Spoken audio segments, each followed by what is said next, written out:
Okay, Emily, I appreciate you meeting with photographer Bob and I here. I know you guys had a news conference earlier today, but we had a meeting with the mayor that we just couldn't get out of. So, kind of give me the gist of what went down. So, what I'm here for in New York is to talk with the media, consumers about this new voluntary the voluntary GMO labeling act, Senate Bill or House Bill 1599. We really want to encourage consumers to be behind this bill because it's going to give consumers the choices that they need. We know that by having a voluntary label, we're going to have a national label that everyone can understand, everyone can see.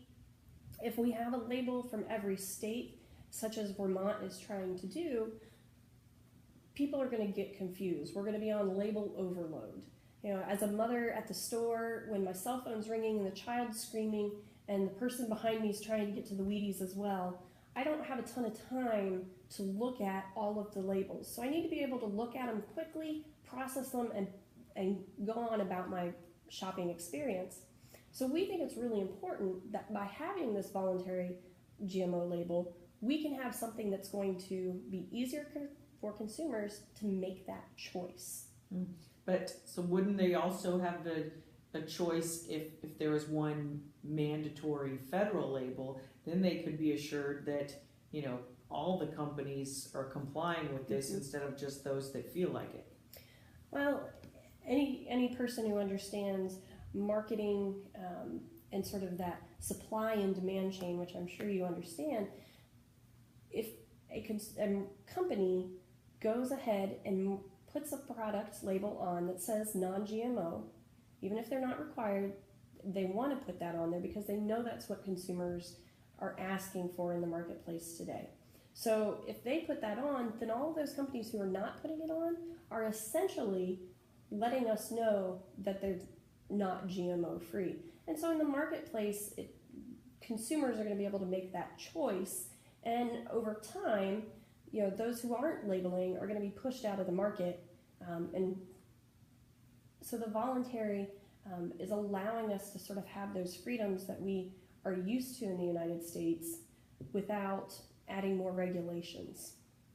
I understand that a lot of folk, that there are several members of the Ohio political delegation, so your Tea Party people, who are actually supporting like county of origin labeling and this and this other stuff. So are you guys going to go against them in Ohio?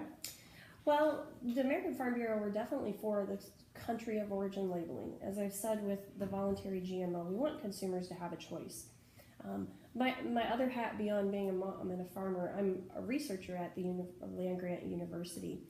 And what we've found with marketing and communication research with these labels is that if there's too many labels, the consumer gets bogged down and they don't take the time to really process them and actually act. They may say they care, but they don't actually act and purchase.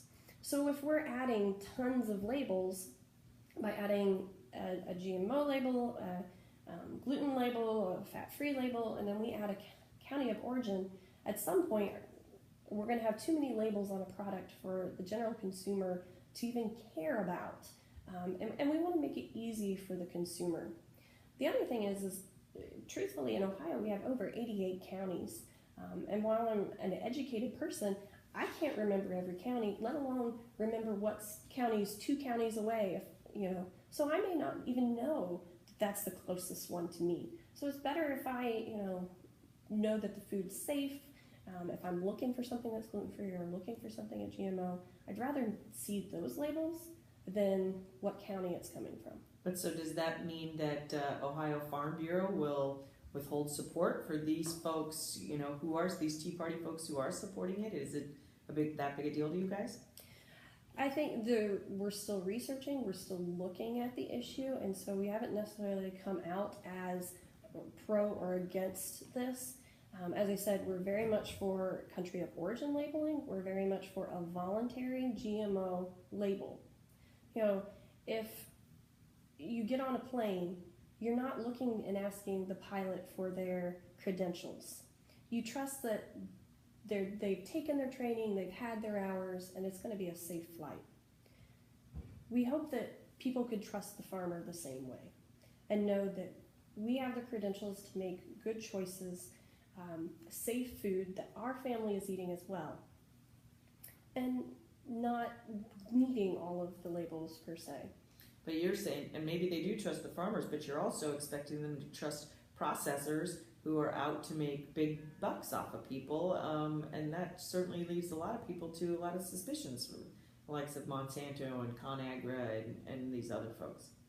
And I'm not necessarily here to talk about the large businesses. I'm not behind them. I don't work for them. I don't know, what their decision process is. And I understand people want to know what they're doing and how their food is being produced. And that's why we're for this voluntary label, because that gives consumers that chance to understand what they're doing once it leaves our farm field before it gets to your family's plate. Okay, anything else you want to add? No, I think it's just we really want to encourage people today to look at this voluntary GMO label, read the legislation that's coming out, and understand that we support it and we hope that others do as well. Okay, thank you very much. Thank you.